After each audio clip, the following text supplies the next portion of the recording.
Today we're going to work on two-handed tapping and all the scales that go with that. So I'm going to show you how to put that together. The first thing we're going to work on is thumb placement. So what we're going to do is we're going to take the G major scale that we learned in the last. I'm only going to play these at 120 tempo this time, so we don't spend a lot of time on them, but you're going to need to practice them just like last time. 96 beats a minute, 120 beats a minute, 208 beats a minute, and then move them up to eighth notes, triplets, 16th notes like I showed you on the last one.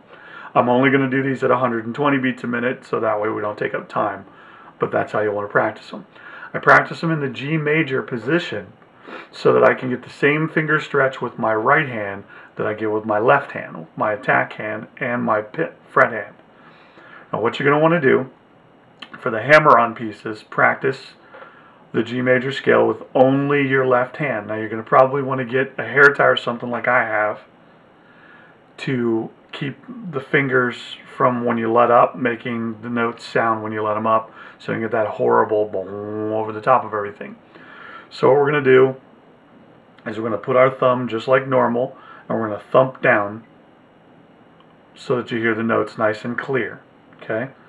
When we move to our other hand, as we add one, we're going to add a little bit at a time. So let's start with the hammer-ons.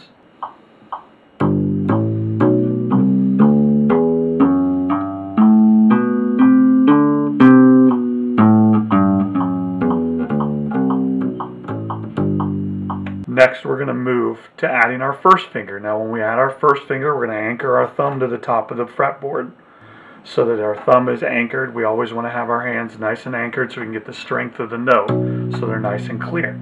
So now we're going to add our first two fingers of our fret hand and our first finger to tap. This is Van Halen style linear tapping. That goes like this.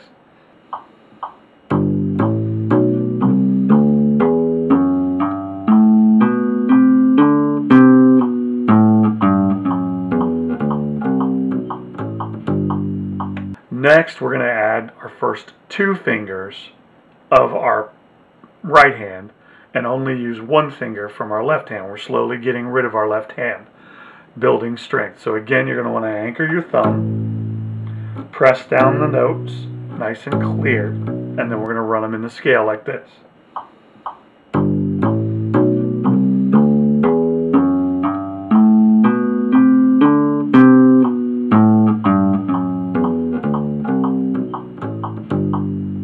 Finally, we're going to take our left hand out of this entirely. The only thing we're going to use it for is to mute the notes at the top if we don't have something to do that.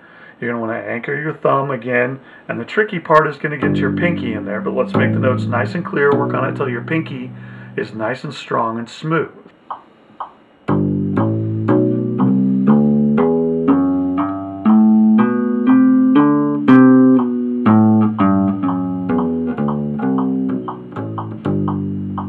Okay, now finally we're going to do the same thing again, but this time we're going to use our thumb. Our thumb is going to be important later when we're doing chord tapping. For now we're only doing linear tapping, one note, one run per string. We're not crossing over. We'll save that for another video. But what we're going to do is you're going to make sure that you put that thumb. So now you don't have anything anchored. Make sure that thumb note is nice and precise and clear. So we're going to start with the scale.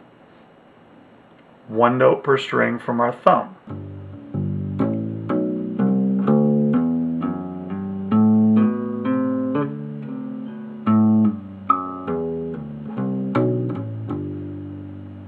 Okay, then we're going to add our first finger and our thumb so that we get the position of our thumb when we're using it in the multi-tapping.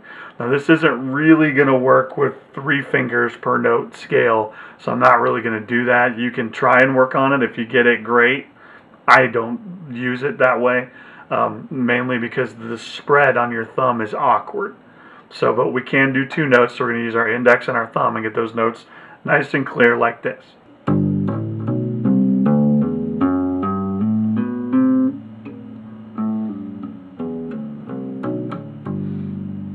Okay, the key is to run all of this stuff so that your right hand can fret the notes just as easy as your left hand. You want the notes to sound the same on both hands.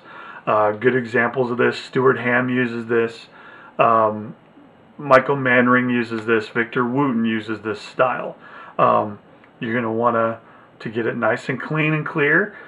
Practice all your notes until they sound nice and crisp and clear. And again, always practice with a drum machine, metronome, or a really good drummer who practices with those. Okay, you want to learn to use them in a live setting. Eventually, we'll put them into chord tapping and strumming and all the good stuff that the other players use. But here's the root, here's the bass. Practice, practice, and you will be ready to conquer the world. Good luck.